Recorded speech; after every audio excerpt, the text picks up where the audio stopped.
우리에게 주시는 하나님의 말씀은 사도행전 4장 13절로 22절까지 우리 한 절씩 교독하시겠습니다. 그들이 베드로와 요한이 담대하게 말함을 보고 그들을 본래 학문 없는 범인으로 알았다가 이상히 여기며 또 전에 예수와 함께 있던 줄도 알고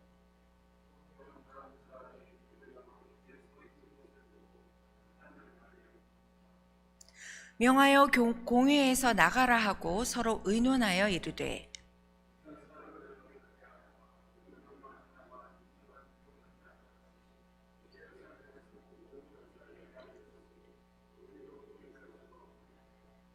이것이 민간에 더 퍼지지 못하게 그들을 위협하여 이후에는 이 이름으로 아무에게도 말하지 말게 하자 하고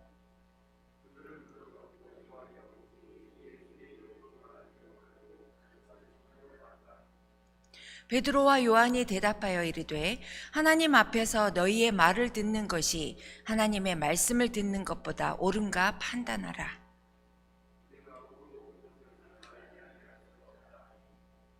관리들이 백성들 때문에 그들을 어떻게 처벌할지 방법을 찾지 못하고 다시 위협하여 놓아 주었으니 이는 모든 사람이 그 된 일을 보고 하나님께 영광을 돌림이라.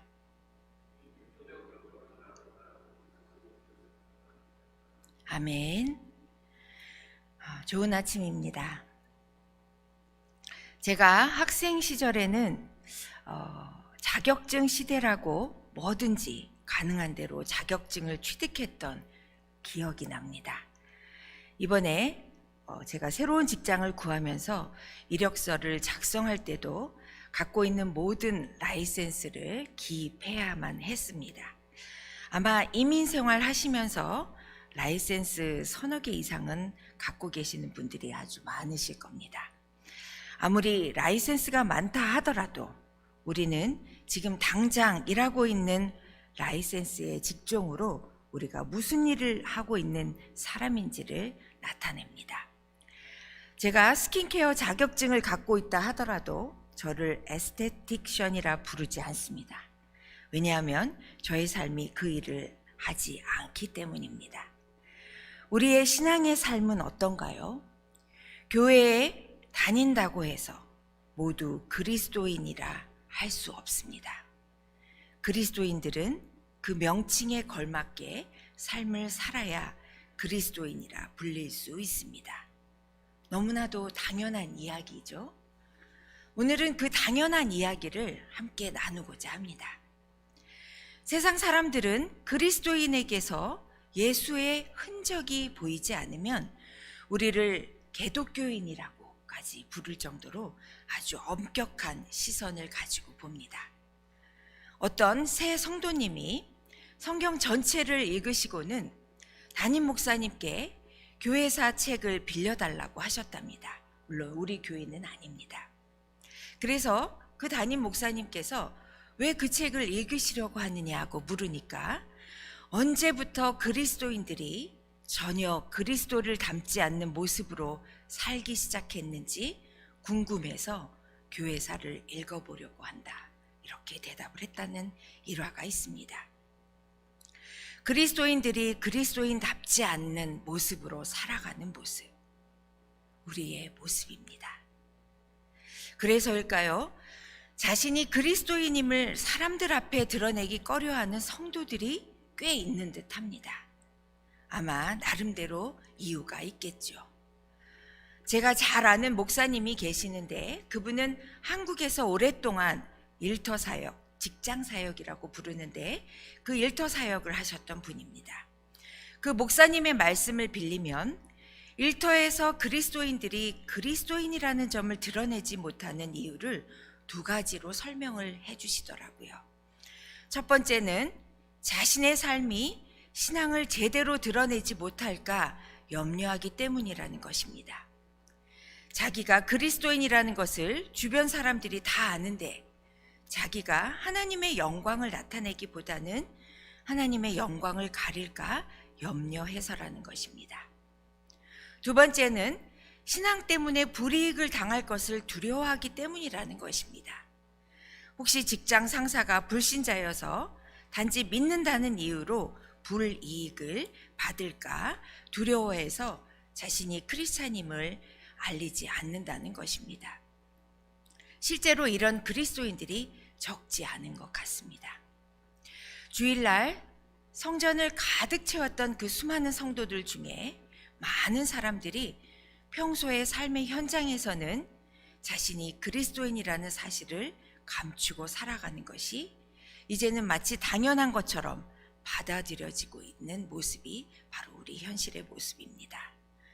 참으로 예수 그리스도의 이름을 불렀다는 이유만으로 죽음을 당하는 어려운 환경 속에서도 두려워하지 않고 당당히 복음을 증거했던 초대교회 성도들에게 대한 기록을 대할 때면 심한 부끄러움을 느끼게 됩니다. 초대교회 성도들은 어떤 이유로 그처럼 죽음도 두려워하지 않는 당당한 신앙생활을 할 수 있었을까요? 본문을 통해 함께 알아보도록 하겠습니다.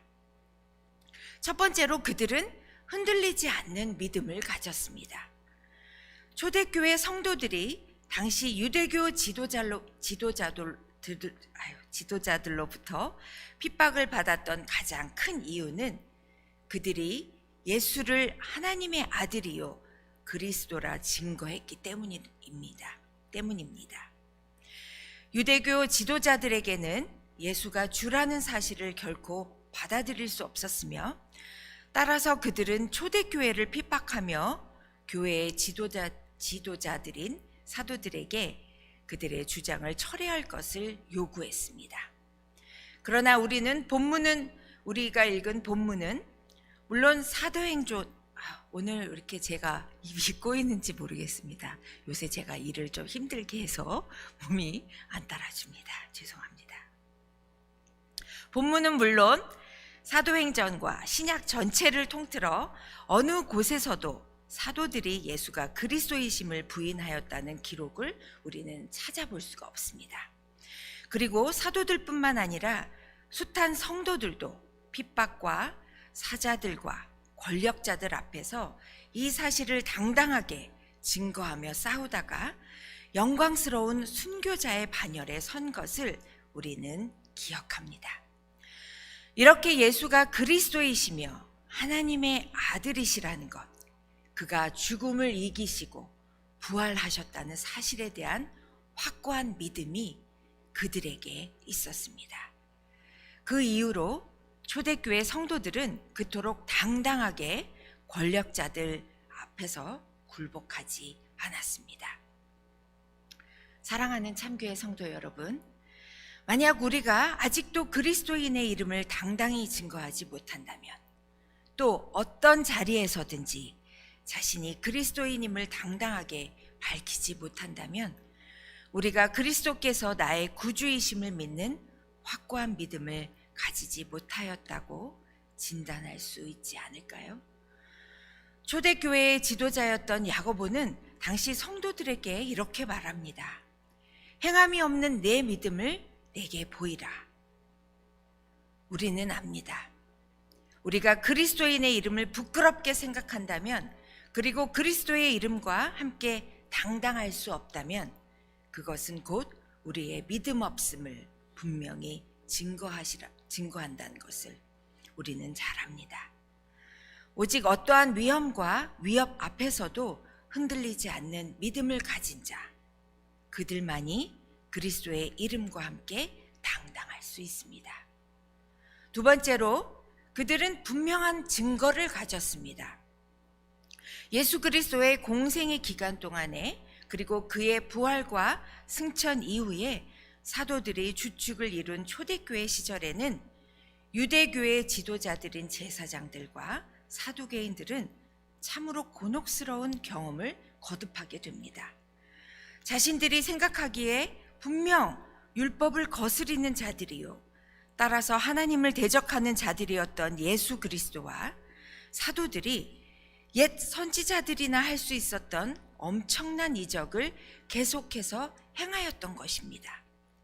본문에서도 그들의 고민이 드러났는데, 예수 그리스도의 이름을 증거한 베드로와 요한을 붙잡아 공회에 세웠으나 그들의 옆에는 그들에 의해 예수 그리스도의 이름으로 안진뱅이를 면한 자가 함께 같이 있었습니다. 이렇게 분명한 이적이 나타난 이상 유대교 지도자들이 할 수 있었던 것은 별 효과 없는 위협뿐이었습니다. 안진뱅이를 일으키고 각종 병든 자들을 치유하는 등 성령이 함께 하시는 증거를 가졌던 사도들이 그 위협에 굴복할 수는 없었습니다. 그들은 부활하신 예수님을 만나 오랫동안 교제를 나누었고 땅끝까지 복음을 전하라는 사명을 직접 부여받았으며 승천하시는 자리에까지 함께 있었습니다. 이렇듯 확고부동한 증거들을 소유한 제자들이 어찌 목숨을 아껴 주님을 부인하겠으며 어찌 그리스도의 이름을 부끄러워하여 당당하지 않을 수 있었겠습니까? 그리스도를 알지 못하는 저 수많은 세상 사람들에게 보여줄 믿음의 증거를 우리는 갖고 있어야 합니다. 그리고 그 경험들을 우리는 분명히 했을 줄 믿습니다. 지금도 성령님과 뜨거운 교제를 경험하고 계신가요? 하나님의 말씀대로 행하여 승리를 경험하고 계신가요? 그리스도를 안 이후 여러분들의 삶이 변화된 확실한 증거를 갖고 계셔야 합니다. 이러한 증거들을 소유하고 계신다면 우리는 그리스도의 도우시는 능력을 힘입어 당당할 수 있습니다. 세 번째로 사도들은 하나님과 사람을 대하여 부끄러움이 없었습니다. 놀라운 이적으로 말미암아 제자들이 말이 옳다는 것이 증명되었을 때 논리로는 당할 수 없다고 생각한 제사장들과 사두개인들은 제자들을 우격다짐으로 위협하여 그들의 입을 막을 수밖에 없었습니다. 그러나 이에 대한 베드로와 요한의 대답은 참으로 명쾌했습니다. 하나님 앞에서 너희 말 듣는 것이 하나님 말씀을 듣는 것보다 옳은가 판단하라. 우리는 보고 들은 것을 말하지 아니할 수 없다. 베드로와 요한은 자신의 말 한마디, 행동 하나에 있어서도 하나님과 사람 앞에 부끄러움 없이 당당하게 행동하였습니다.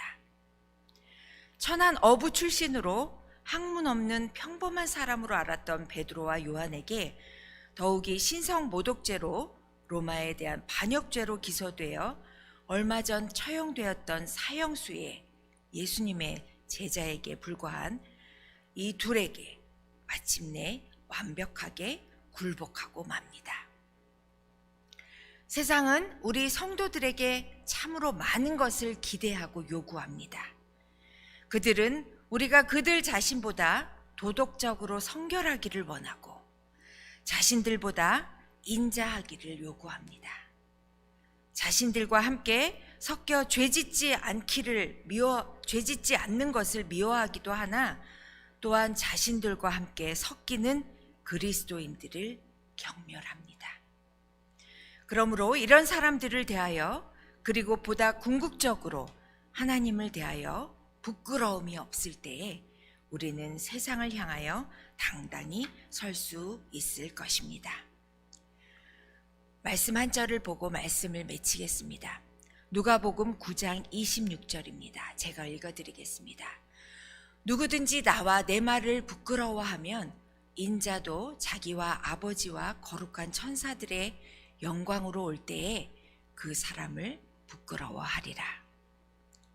우리가 얼마 후 주의 얼굴을 뵙게 될 것을 기대한다면 이 땅에 사는 동안 흔들리지 않는 믿음을 가지고 우리가 얻은 분명한 증거들을 의지하여 사람과 하나님에 대하여 부끄러움 없는 삶을 통해 언제 어디서나 당당하게 그리스도인임을 자부하게 될 줄 믿습니다. 오늘 하루도 그리스도인임을 당당하게 보일 수 있는 저와 여러분 모두가 되시기를 바랍니다. 기도드리시겠습니다. 은혜로우신 하나님 참으로 감사합니다. 저희들이 무엇이간데 저희들을 이토록 사랑하시고 예수 그리스도를 십자가에 달려 죽게 하시어 우리들에게 생명을 주신 그 은혜를 저희들에게 주셨습니까? 이 은혜를 기억하고 우리들의 삶 가운데 우리가 분명 하나님의 자녀인 것을, 참 그리스도인인 것을 세상에 알릴 수 있도록, 당당하게 나아갈 수 있도록 늘 믿음과 용기를 더하여 주시옵소서. 각 곳에 흩어져 있는 우리 참교회 성도들, 오늘 하루도 주님과 동행하는 삶이 되게 하시고 그 동행하는 삶 가운데 천국을 맛보는 하루가 되게 하여 주옵소서.